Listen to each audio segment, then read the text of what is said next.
வணக்கம் மைடிய மக்களே. ஸோ இந்த வீடியோ வந்து மனசில் இருக்கிறதுல கொஞ்சம் உங்கள்கிட்ட சொல்லணும்னு தோணுச்சு.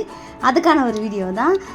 என் பையன் ஆசைப்பட்ட மாதிரி அவனுக்கு வந்து ஃபுட்பாலில் வந்து ஜாயின் பண்ணியாச்சு.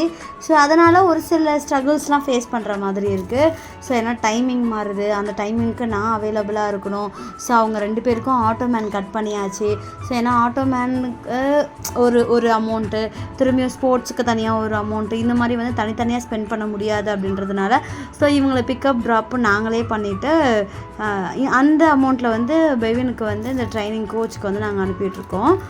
ஸோ எல்லா நேரங்களும் எல்லா கஷ்டங்களையுமே வந்து என்னடா இது இவ்வளோ கஷ்டமாக இருக்குது, வெளியில் போகிறோம், வேலைக்கு போகிறோம், பசங்களை பார்த்துக்கணும், அடுத்த நாள் என்ன சமைக்கணும்னு யோசிக்கணும்.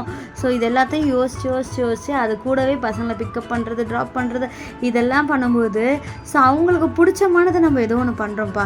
இந்த கஷ்டங்கள் எல்லாமே நம்ம பசங்களுக்காக தான். என்றைக்கோ ஒரு நாள் வாழ்க்கையில் வந்து அவங்க பெரிய ஆளாயிட்டு, நான் அன்றைக்கி எங்கள் அம்மா கிட்டே கேட்டேன், அவங்க எனக்கு நோ சொல்லாமல் சேர்த்து விட்டுட்டாங்க, அதனால எனக்கு அது ஏதோ ஒரு வகையில் அவனுக்கு யூஸ்ஃபுல்லாக இருக்குது, சந்தோஷமாக இருக்குன்னு அவன் பசங்கக்கிட்ட சொல்லும்போது எனக்கு வந்து அதெல்லாம் நான் யோசித்து பார்ப்பேன். ரொம்ப நான் திங்க் பண்ணுற ஒரு ஆள்.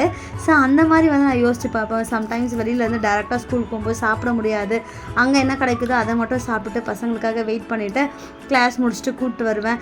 இது எல்லாமே எல்லா கஷ்டங்களையும் தாண்டி நம்ம பிள்ளைங்க 2 பேரும் நல்லா இருப்பாங்கள்ல, நம்ம போடுற உழைப்பு, கஷ்டங்கள் எல்லாமே வந்து ஒரு பலனளிக்கும் அப்படின்ற நம்பிக்கையோடு எல்லாமே பண்ணிகிட்ருக்கேன். சப்ஸ்கிரைப் பண்ணுங்கள் மக்களே, மறக்காமல்.